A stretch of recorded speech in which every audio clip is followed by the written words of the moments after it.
September 5 code படம் release ஆக போகிறது. கோட் படத்திற்கு பிறகு ஒரு மாநாட்டுக்கு பிறகு தளபதி 69 விஜயோடைய கடைசி படம் வினோத் இயக்கத்தில் அந்த படம் விரைவில் ஆரம்பிக்க போகிறாங்க.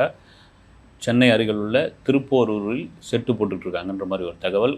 குறிப்பாக பார்த்தீங்கன்னா ரொம்ப குறுகிய காலத்தில் அந்த படத்தை எடுத்து முடிச்சுட்டு அரசியல் களத்திற்குள் அரசியல் பணிக்குள் விஜய் செல்ல போகிறார்ன்ற ஒரு விஷயம் போயிட்டுருக்கு. இண்டஸ்ட்ரியில் இன்னொரு முக்கியமான ஒரு விஷயம் வெறும் வார்த்தைகளாகவும் அல்லது ஒரு செவி வழி செய்தியாகவும் தான் வந்துட்டுருக்கு. இந்த விஷயத்தை கேள்விப்பட்டேன்னு எனக்கே பெரிய மகிழ்ச்சியாக இருந்தது. விஜய் இதை மட்டும் செஞ்சார், இதை மட்டும் இம்ப்ளிமெண்ட் பண்ணுறான்னு வச்சுங்க, ஒரு சூப்பர்னு கூட சொல்லலாம். உண்மையிலே இது உண்மையிலே விஜய்க்கு தோணியிருக்கா, விஜய்க்கு யாராவது சொல்லியிருக்காங்களா, இது நடைமுறைக்கு சாத்தியமாகுமா, இதை நடைமுறைப்படுத்துவாரா? விஜய் நினைச்சா ஒரு நொடியில் அதை செஞ்சுட்டு போயிடலாம். செய்ய முடியுமா? செய்தால் எப்படி இருக்கும்? இது சம்மந்தமாக உறுதியான அஃபிஷியலான தகவல் வரலையே அப்படின்னு என்ன அப்படின்னா, தளபதி 69 கடைசி படம், தளபதி 70 ஒரு குறுகிய நாட்களில் விஜய் ஒரு 20 நாள் கால்ஷீட்டோ இல்லை 15 நாளோ கால்ஷீட் கொடுத்து ஒரு பெரும் உதவி செய்ய போகிறார் அப்படின்ற மாதிரின்னு ஒரு டாக் இருக்கு. என்னன்னா, தன்னை கிட்டத்தட்ட 69 படம் நடிச்சாச்சு. இந்த 69 படத்தில் தன்னை வைத்து படம் எடுத்த நலிந்த தயாரிப்பாளர்கள் அல்லது வேலை இல்லாமல் இருக்கிற பட வாய்ப்பு இல்லாமல் இயக்குநர்களுக்கு சில டெக்னீஷியன்ஸுக்காக ஒரு 70வது படத்தை பண்ணி கொடுக்க போகிறார் ஃப்ரீயாக. உண்மையிலே வரவேற்கக்கூடிய ஒரு விஷயம் அப்படி ஒரு விஷயம் இருந்தது. இது ஏறக்குறைய ரஜினியோடைய ஃபார்முலான்னு சொல்லலாம், நிச்சயமாக சொல்லலாம். இப்படி ஒரு லைனாக பேசிக்கிட்டு இருக்காங்க நிச்சயம்.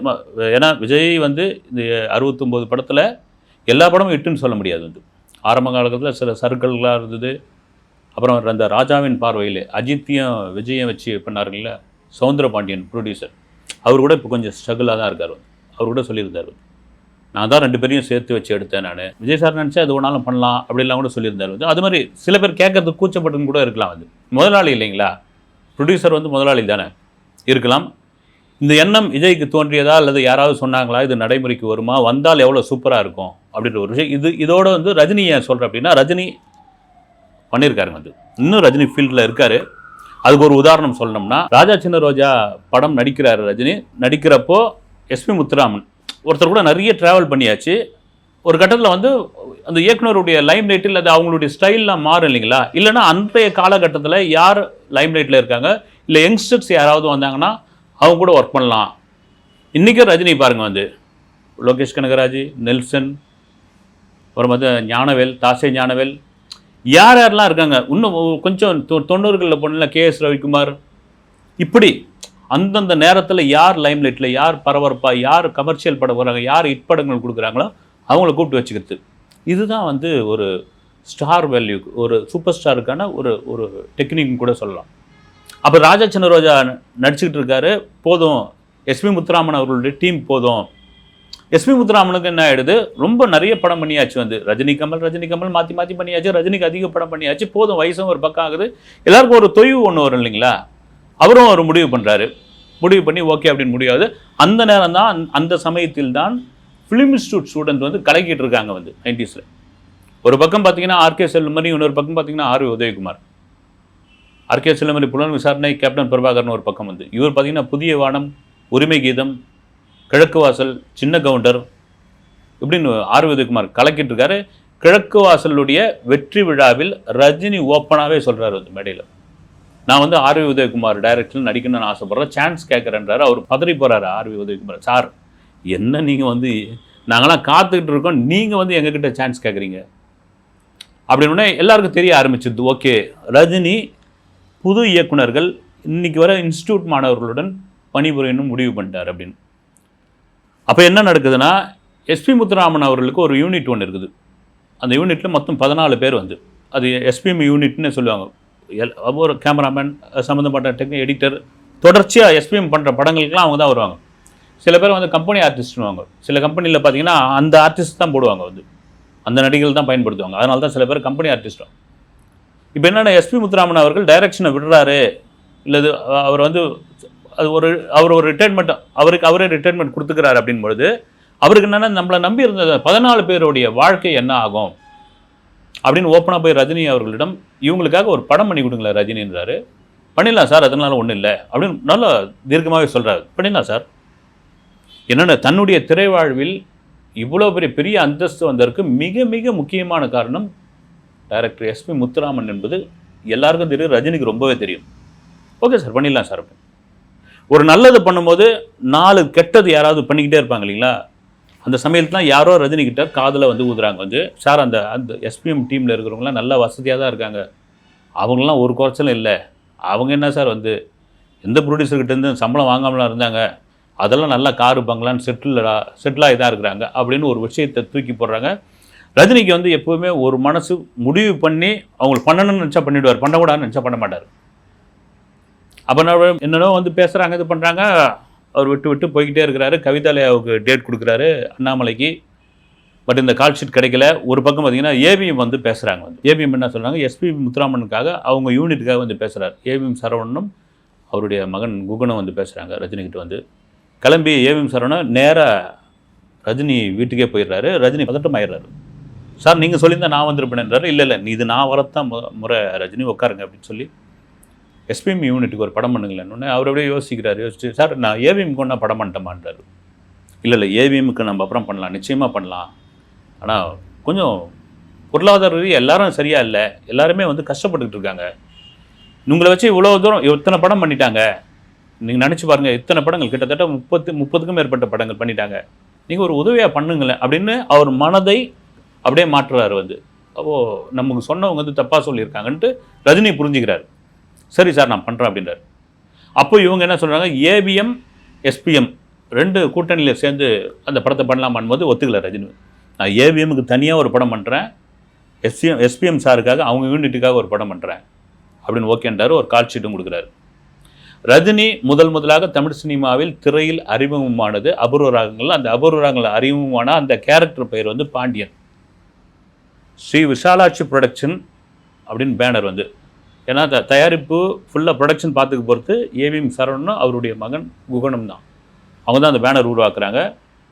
படத்தோட டைட்டில் அவருடைய முதல் கேரக்டர் அந்த டைட்டில் பாண்டியன் பேர் வைக்கிறோம். பாண்டியன் படத்தினுடைய ஷூட்டிங் எஸ்பி முத்துராமன் வந்து டைரக்ஷன் பண்ணுறாரு. பெரிய எதிர்பார்ப்பு உண்டாயிரு. நாளுக்கு நாள் அந்த ஷூட்டிங் வளர்ந்துக்கிட்டே இருக்குது. வந்து இப்போ நம்ம சொல்கிறோம் இல்லைங்களா, அப்டேட்டுன்னு என்ன அப்டேட் வருதுன்னு இப்போ சோஷியல் மீடியாவில், அப்போ பிரிண்ட் மீடியாவில் தான் அது போட்டுக்கிட்டு எழுதுவாங்க. அது ஒரு சின்ன துணுக்கு கிடச்சா கூட போதும். அப்போ என்னென்னா பாண்டியன் படத்தில் என்ன கேரக்டர்னு முதல்ல கண்டுபிடிக்க முடியல. இதில் வந்து ஒரு போலீஸ் ஆஃபீஸராக நடிக்கிறாருன்னு அது ஒரு பெரிய விஷயமாக பேச ஆரம்பிக்கிறாங்க. ஒரு சின்ன ஒரு பிரபல பத்திரிகையில் ஒரு பிட்டு தான் 4 வரி வருது. யார் அந்த பிட்டை சொன்னது, அந்த அளவுக்குலாம் உண்டுங்க வந்து அப்படின்னு பரவரப்பாராங்க. இல்லை இதில் போலீஸ் ஆஃபீஸர் கிடையாது, ஏன்னா அந்த ஐப்போ இது பண்ணிடக்கூடாது, அது ஒரு சஸ்பென்ஸான அந்த கதை பாண்டியனில் பார்த்தாலே தெரியும். அது அப்புறம் இவங்கவங்களாம் இருக்காங்க, ஒரு சாங்கில் வந்து 4 நடிகைங்க ஆட போகிறாங்க. இது மாதிரி எதிர்பார்ப்பு வந்துக்கிட்டே இருக்குது. இந்த படத்தில் இளையராஜா இசைன்னு ஒன்று ஒரு பெரிய ஹைலைட்டாக வந்த சம்பவம் எதுனா, இந்த படத்திற்கு ஒரு பாட்டிற்கு இளையராஜாவுடைய மகன் கார்த்திக் ராஜா மியூசிக் பண்ணுகிறார் அப்படின்ற ஒரு செய்தி தான் எனக்கு நல்லா ஞாபகம் இருக்குது. பட்டி தொட்டியங்க ஒரு அந்த படத்துக்கு வந்து பெரிய எதிர்பார்ப்பு உண்டாகுது. எங்கே திரும்பினாலும் பாண்டியன் களை கட்டுது. அது தெரியும் உங்களுக்கு. அந்த பாட்டு வந்து கார்த்திக் ராஜா பாண்டியனின் ராஜ்யத்தில் உய்யலாலான அந்த பாட்டு இருக்கு இல்லைங்களா, அந்த பாட்டு தான் சூப்பர் ஹிட்டு. அந்த பாட்டு வந்தப்போ கூட விமர்சனம் வந்தது வந்து, இது வந்து கார்த்திக் ராஜாவே பண்ணல, இளையராஜா கொடுத்த நோட்ஸை அவர் பேரை போட்டுக்கிட்டாருன்ற மாதிரியான விஷயங்களாக இருக்குது. அதெல்லாம் தாண்டி பாண்டியன் படம் ரெடி ஆகுது, பரபரப்பாகுது, பப்ளிசிட்டி ஆகுது. குறிப்பாக வந்து ரஜினி 10 பைசா வேணான்ட்டார் அது சம்பளமாக. அப்போ வியாபாரம் வந்து பெரிய போட்டி இருக்குது. என்ன காரணம்னா, அண்ணாமலை அந்த சமயத்தில் வந்து சூப்பர் டூப்பர் ஹிட்டு படம், மெகா ஹிட்டு. டிஸ்ட்ரிபியூட்டர் தியேட்டருக்காரங்களாம் அந்த படத்தை மேலே வாங்குறதுக்கு அவ்வளோ ஒரு போட்டி போடுறாங்க. வந்து இந்த படத்தை வாங்கியே ஆகணும்னு முடிவு பண்ணுறாங்க. அப்போ வியாபாரம் பேசும்போது பெரிய விலைக்கு போகுது. பொதுவாக அந்த சமயத்தில் வந்து ரஜினிகாந்த் அவர்கள் சம்பளத்தோடு சேர்த்து NSC, north Arcot, south Arcot, Chengalpattu பெரிய ஏரியா தான். இந்த ஏரியாவோட டிஸ்ட்ரிபியூஷன் அவர் கொடுத்துணும். சம்பளம் ப்ளஸ்ஸு டிஸ்ட்ரிபியூஷன். அந்த நார்த் ஆர்காட், சவுத் ஆர்காட், செங்கல்பட்டு டிஸ்ட்ரிபியூஷனே வேணான்றார், சம்பளமும் வேணான்றாரு, அதையும் வேணான்றாரு. பெரிய மகிழ்ச்சியாகிடுது. பாண்டியன் படம் 1992 அக்டோபர் 25ஆம் தேதி தீபாவளிக்கு ரிலீஸ் ஆகுது. மிகப்பெரிய ஓப்பனிங்க, நான்லாம் கண் கூட பார்த்தேன். மிகப்பெரிய ஓப்பனிங். அந்த ஸ்டில்லே பார்த்தீங்கன்னா ரஜினி ஒரு போலீஸ் ட்ரெஸ் போட்டுக்கிட்டு மேலே வந்து ஒரு ஓவர் கோட் ஃபுல்லாக போட்டிருப்பார். ஒரு கிளாஸ் ஒன்று, அந்த கிளாஸ் அப்போ பெரிய ஃபேமஸ் வந்து. இதில் முக்கியமான ஒரு விஷயம் என்னென்னா, ரஜினி அந்த படத்தில் பயன்படுத்துகிற எல்லா ட்ரெஸ்லேயும் வந்து ஒரு டிக்கு போட்டிருக்கோம், ஆல்வேஸ் ரைட் அப்படின்னு.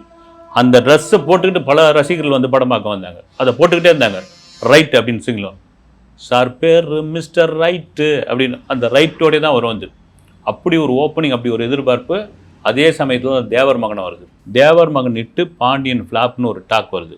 ஏவிஎம் சும்மா விடுவாங்களா? பப்ளிசிட்டியில் பயங்கர கனக்கச்சிதமான அவங்க அந்த படத்தை அவங்களுடைய பப்ளிசிட்டி தந்திரத்துலேயும் மிகப்பெரிய அளவில் ஐப் கொடுத்து அதை திரும்பவும் ஏற்றி அதையும் பாண்டியனையும் ஒரு வெற்றி படமாக மாற்றுறாங்க. ஒரு நல்ல வசூல் கிடைக்குது. எஸ்பி முத்துராமன் நினச்சிருந்தா இப்போ லாபம் வந்துருச்சு இல்லைங்களா, அந்த லாபத்தில் எஸ்பி முத்துராமன் அவர்கள் நினச்சிருந்தாருன்னு வச்சுங்க, தனக்கு வேண்டிய பங்கு எடுத்துக்கிட்டு மீதி இருக்கிற 14 பேருக்கும் பிரித்து கொடுத்துருக்கலாம். ஆனால் என்ன பண்ணுறாரு அவர், எல்லாருக்கும் சரிசமமாக பங்கு போடுங்க. ஊரில் இந்த ஆடு கீடு வெட்டினாங்கன்னு வச்சுங்க, கூறு போடுவாங்க தெரியுங்களா, எல்லாருக்கும் ஒரே மாதிரியா இருக்குன்னு.